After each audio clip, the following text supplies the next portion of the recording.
to do. So next, I want to talk a little bit about subagents. Why subagents? Because context windows fill up really, really quickly. Most people don't realize this, but current models have a context window of around 200,000 to around 1 million tokens in certain instances. And that sounds like a lot, but when you add tools, all of this context disappears much faster than you would think. Specifically, detail-oriented tasks burn through context really quickly because of that loop that I was telling you about. Debugging burns through context very quickly because of the loop I was talking to you about.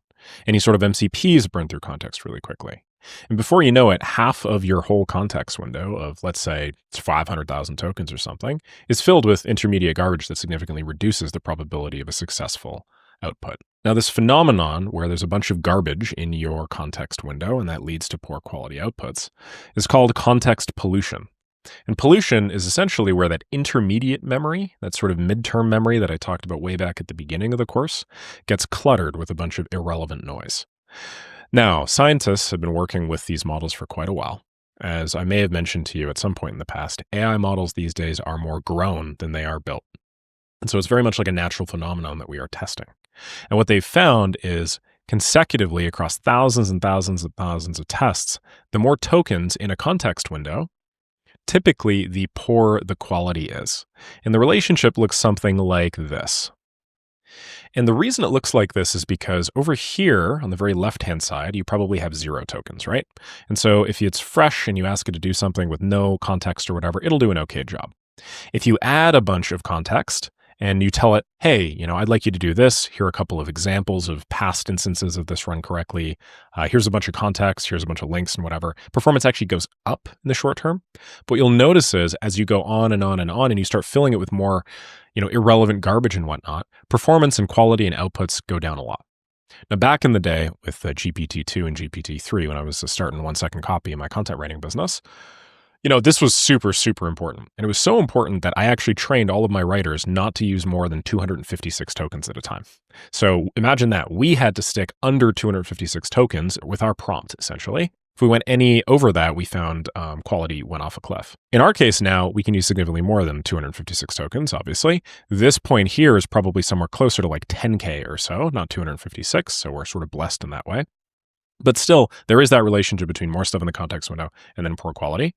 So we need to make sure that, if all else is held equal, we try and minimize the amount of tokens in our context as much as possible. Now that we understand that, onto subagents. The way that subagents solve this is through isolation of context.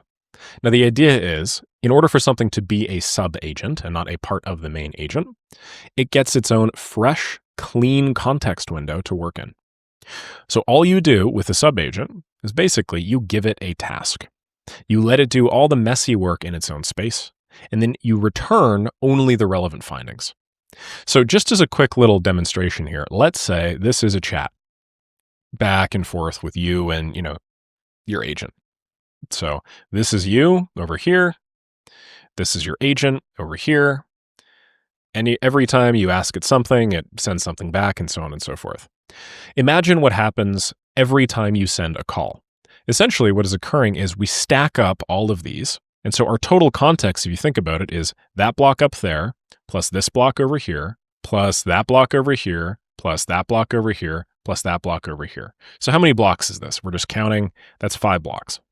And let's say everyone's 1,000 words, so you're actually sending like 1,000 words. So what that means is on the next query, what we're doing is we're sending a total of 5 blocks of context plus the thing that we asked, so maybe 6,000 in total.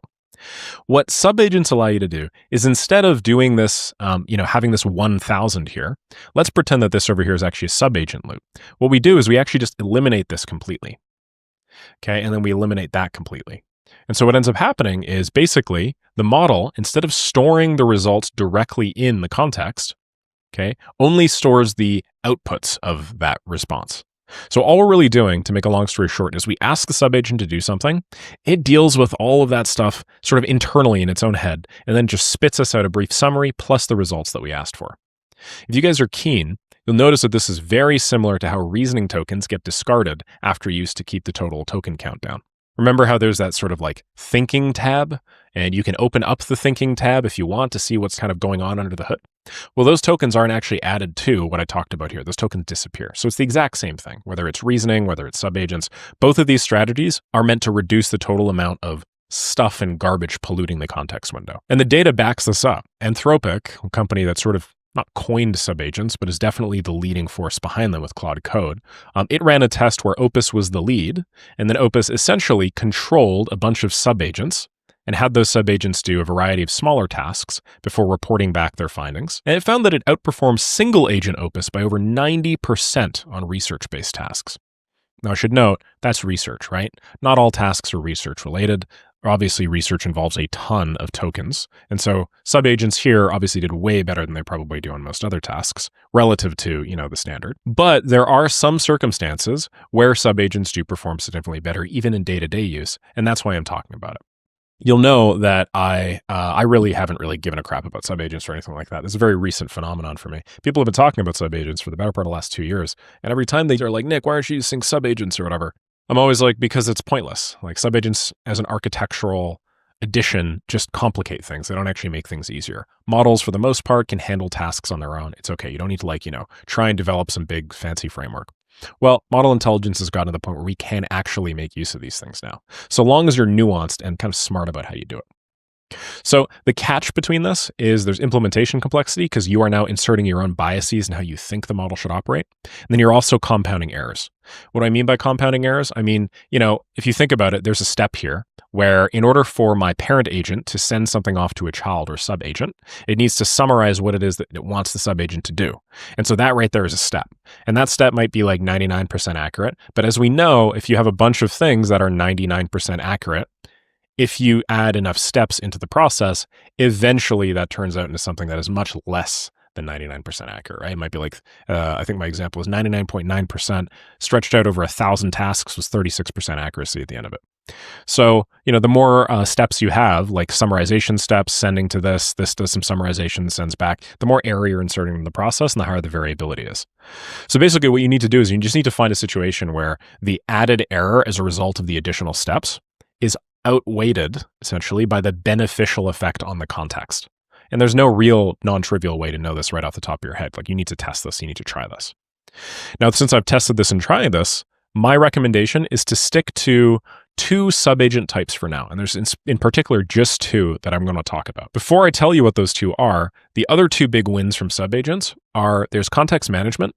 Your main agent will stay super clean and it'll only have things that are highly relevant to what it is that we want. So let's say you delegate to a bunch of subagents that have MCP access. Those subagents are the ones that load up all the context into their MCP. Then they do the job and then they report back. If your subagents are atomic enough, obviously we could do that over and over and over again, and we can actually make some real headway without polluting the context window. The second is parallelization. So subagents can actually run all simultaneously. What you'll find when you delegate to subagents, like I'll show you later, is a single agent can spawn multiple, and then those multiple basically all run on their own and report back whenever they're individually finished. So if you've ever seen, Gemini or Claude sort of do research, typically what'll occur is it'll spin up, 3 or 4 research subagents, because that's native to their architecture. And they're basically just going to wait until all 3 or 4 of these are completed. But these don't occur top down. It's not like this finishes first, this finishes second, this finishes third, this finishes fourth. These are all individual processes. So this one might finish first and report back. This one could finish second. This one could finish third, and this one could finish fourth. It's a very interesting phenomenon that you guys have probably seen, but not fully understood where that comes from yet. A good example of that parallelization is if you want to scrape a bunch of leads. I do tons of lead scraping, hence why it's always my example. But you don't need to scrape all these one by one. You don't need to scrape, let's say, 30,000 independently through some big serial thing. You can actually just have your parent agent, spin up 3 subagents. And maybe every subagent itself uses some form of parallelization to do a task. And so now what you're doing, and I know this sounds really fancy, you're probably like, does it actually work? Now what you're doing is you're basically just cutting the total amount of time it takes to do this thing down. And then what occurs is once these are all done, if you kind of like check mark these, they report their results back to the main agent, and then the main agent's task is really just consolidating these, putting them together, which if you think about it, like the act of, stitching together 3 lists of things is a lot easier of a task to ask a parent agent than, actually going through the orchestration of scraping that many leads. If something previously takes 3 hours sequentially with the spin up, the scraping, and then the wind down, this might only take 30 minutes in parallel because you are consolidating those fixed costs in terms of spin up and then wind down, and then your parent agent just gets the results. In terms of like the technical and logistical bits where subagents live, they're defined as markdown files, exact same thing as the directives, nothing really different here. In Claude code specifically, they're in .claude/agents. So this is a top level folder with another folder underneath it. And then if you want to go global, as in have that accessible like across your entire project directory, then you put it in your current directory .claude/agents. The disambiguation there isn't super important. If you want subagents to only have access to a specific workspace or project, this is how you do it. But if you wanted to have access to everything, then you'd put it over here. And that way subagents can work across your workspaces. Now, other agentic coding tools do follow similar patterns. There is no consensus, at least not as of the time of this recording, how Gemini is organizing its subagents, how Codex and so on and so forth are organizing their subagents. But rest assured, everybody has their own little framework, and it's all about like the system prompt, right? You can absolutely just have these models spin up the equivalent of the Claude code version of subagents. It's just a matter of doing a little bit more heavy lifting up front. The anatomy of a subagent file right now is, again, you have the name, then you'll have the description, and then also, really important, you have the permissions, so which tools the subagent can access. Tools in our Do framework, for instance, are going to be directives and executions. After that, you have the system prompt, and just like we do system prompts across the entire workspace, we also have 8 subagent-specific system prompts. You guys don't actually need to know any of this. I just say, make me a subagent that does X, Y, and Z. And this sort of stuff is just baked into at least the Claude family of models as of the time of this recording. It'll most certainly be baked into other ones as well. So yeah, you don't need to create these yourself. You can just ask the agent to do it. Here's an example prompt. Literally just create a subagent called documenter that gets called after every workflow to update, to consolidate changes in the directive and execution scripts. It'll go through a process of creating the thing. I'm going to show you what that looks like in practice. And yeah, you're done. Your agent will generate a file, put it in the correct folder, and then it's immediately available. Talk about something recursive, huh? It's agents creating agents.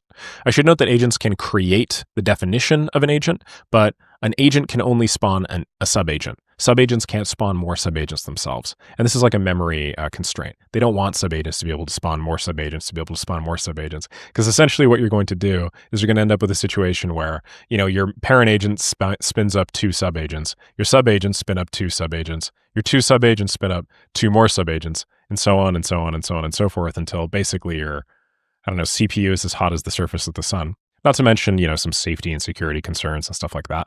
So really what happens is we sort of limit it to, if we just cut all this stuff out, these 2. And so your parent agent can spin up however many subagents it wants, but they all report back to that parent agent.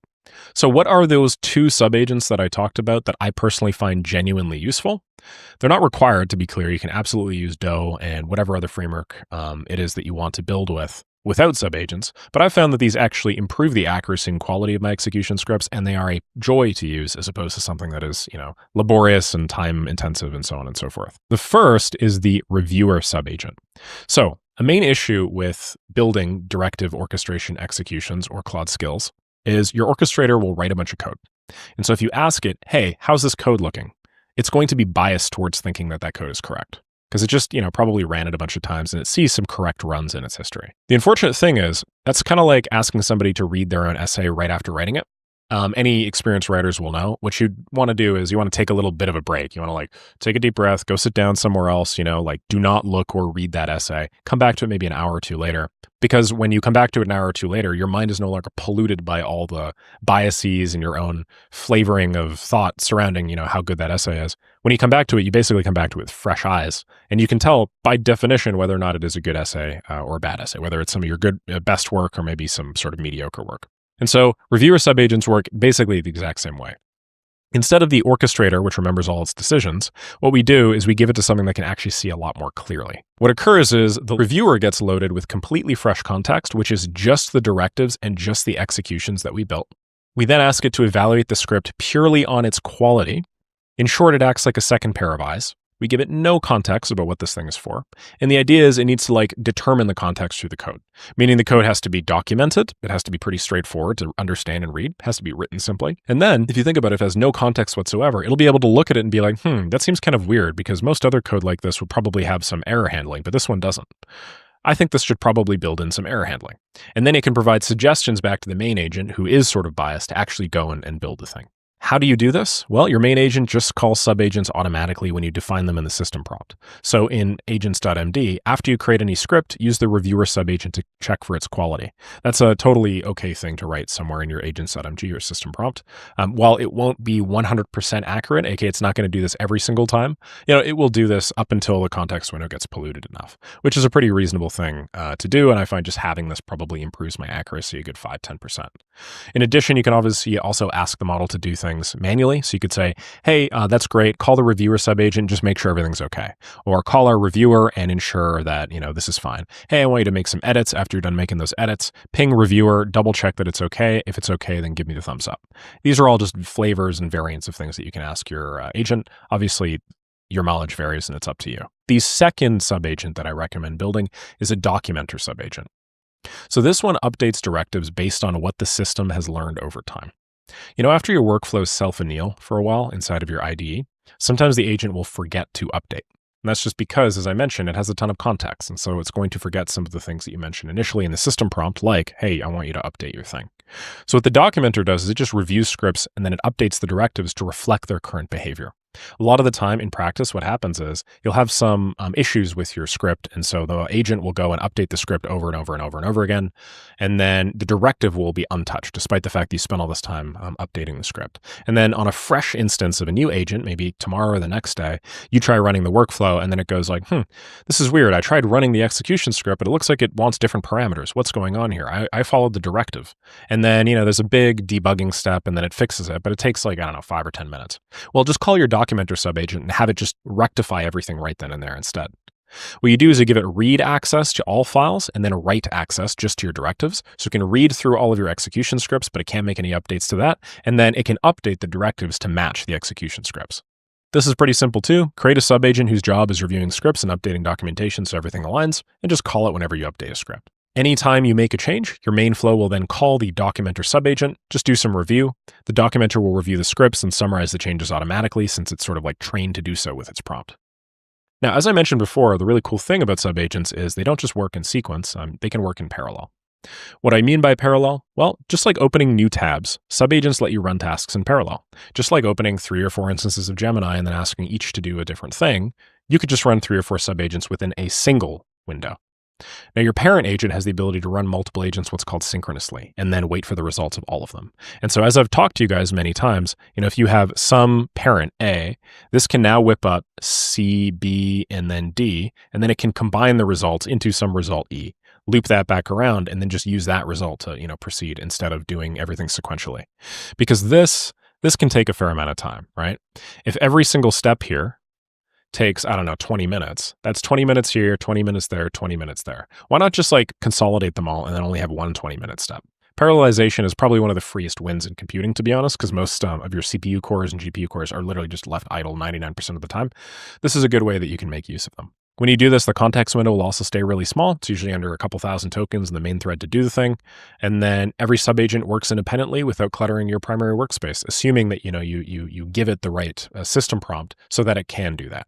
Hey, I want you to store intermediate research results in .tmp/research instead of polluting my parent agent's context window. Now, obviously, when you give subagents autonomy, okay, and keep in mind that that autonomy is also given by the parent agent, so it's like you're multiplying autonomies just like you're multiplying probabilities, obviously safety becomes pretty important, right? And so what I recommend is giving each subagent different tool access. You need to specifically say you can only do X, Y, or Z. So your guardrails have to be a lot stronger than, let's say, the guardrails on, some other sort of agent. I'm just going to draw my little bowling ball analogy over here, but it is very much one of those things. You do need to have some sort of guardrail. I think of it like giving my intern, read-only access to my production database. Production database being my live actual database that, people are really using. I don't know, I've had some issues in the past where people that aren't very skilled come into my organization and then they start screwing around with databases they probably shouldn't be touching. And then, they drop my tables and then all of a sudden everything's all crappy. So, an SOP that I, and I think a lot of other people probably use is, hey, if you're new to my organization, you only get read access to things. You can only look at it. If you want to make changes, ask me. Well, subagents are very, very similar. And this is obviously an architectural pattern that we're borrowing from hierarchical organizations. This is called least privilege. It's where you give each agent only the resources it needs for its specific job. If you think about the documenter subagent that I was telling you about, the documenter subagent only really needs to be able to read the executions. It doesn't need to be able to write them. The only thing it needs to be able to write, which is sort of like the really scary thing, is the directives. And so in that way, we ensure that it's only really ever, hey, information from executions goes into directives, not really the other way around. I could, of course, create like a hyper-specialized optimized coding agent, which has a bunch of context about the best ways to do code.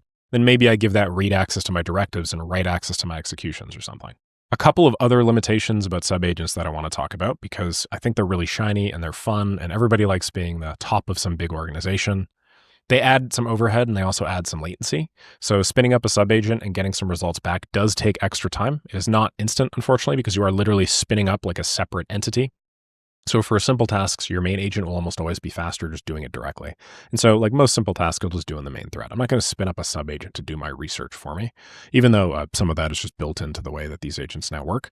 I'm just going to be like, hey, look up this and get me the results. I'm not going to be like, spin up the research subagent and then feed that into the decision-making subagent and so on and so forth, because I think that's just kind of BS. So yeah, I don't really use subagents for most things. The time cost often isn't worth it. I'll only really use it in the context of like a hyper-specific framework, like directive orchestration execution, like Claude Skills, and so on and so forth. So let me show you how to actually create one of these subagents. I'm using subagents in Claude Code just because Claude Code is currently like the defined subagent pattern. So I could just say, hey, make me a subagent, it'll do it. I want you guys to know that you can build subagents or at least things that are analogous to subagents in whatever model structure you want. All a subagent really is, doesn't have a formal definition yet, but I'm going to define it, is something that does not have context aside from the input that it is given by a parent agent. So I want to create a reviewer subagent, right?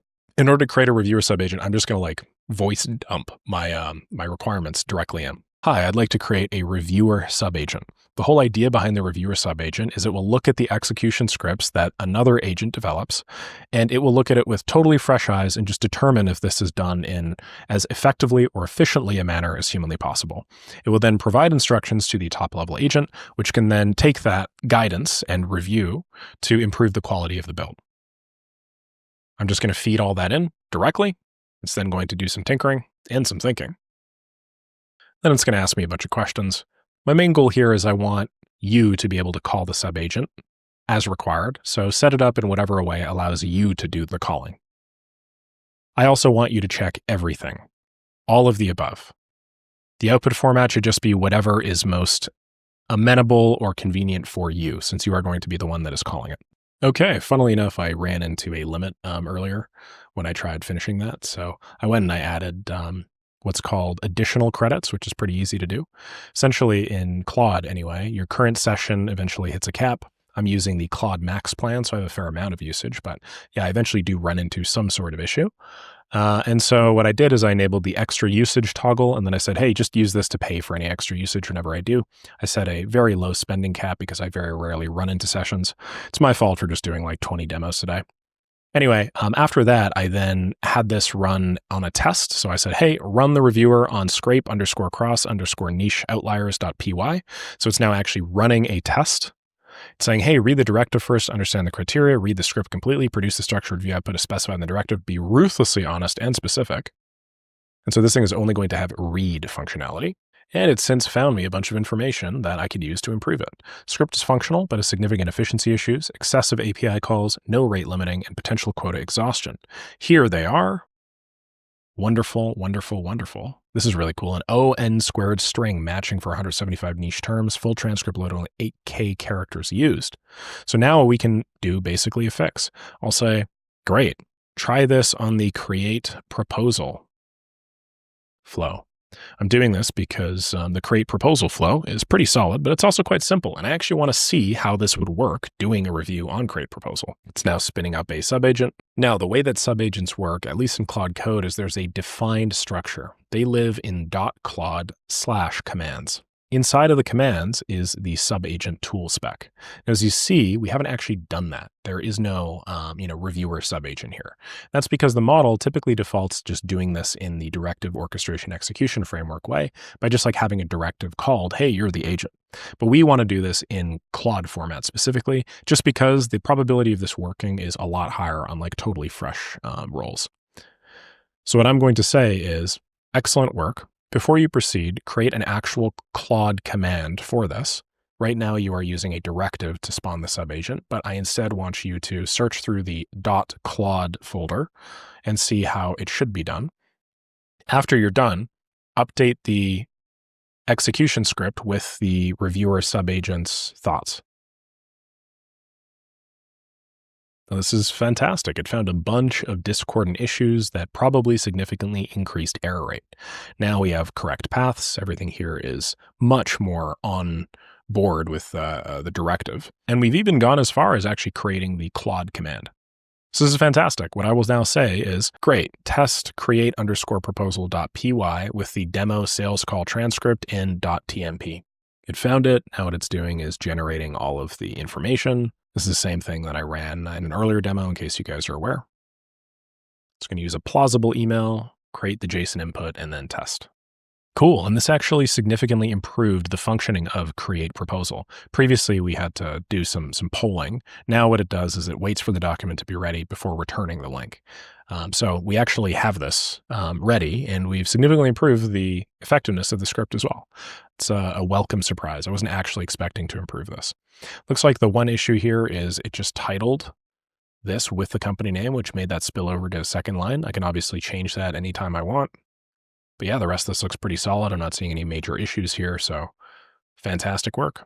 Hopefully it's clear. You can use a reviewer subagent and a documenter subagent to significantly increase the effectiveness of not just the Doe framework, but your agentic workflows in general. And that's that. Thank you very much for making it through the Agentic Workflows course. If you guys have made it through the many, many hours of content, you are now in a position where you can use and leverage agentic workflows better than probably 99.9% of the rest of the population. The skill set that you guys have is extraordinarily in demand right now, whether you want to use it for your own business, maybe a software business, maybe an agency or service business, an e-com business, or in a consulting business to help other people with their businesses through agentic workflows. So whatever category you're in, take the knowledge that you've learned today and use it to produce great things and accelerate the transition to a more efficient economy. If you guys like this sort of thing and want to learn how to implement agentic workflows in other people's businesses, please check out Maker School. It's my 90-day accountability roadmap that guarantees you your first customer for AI, automation, or agentic workflow consulting businesses. That means that by the end of the 90-day period, you will have your first customer, or I'll give you your money back. More generally, it's just a great community. We have over 2,000 fantastically talented and capable people in there. It'd be great to add another. Aside from that, I want to thank you from the bottom of my heart for making it to the end of the video. Have a lovely rest of the day, and best of luck implementing agentic workflows.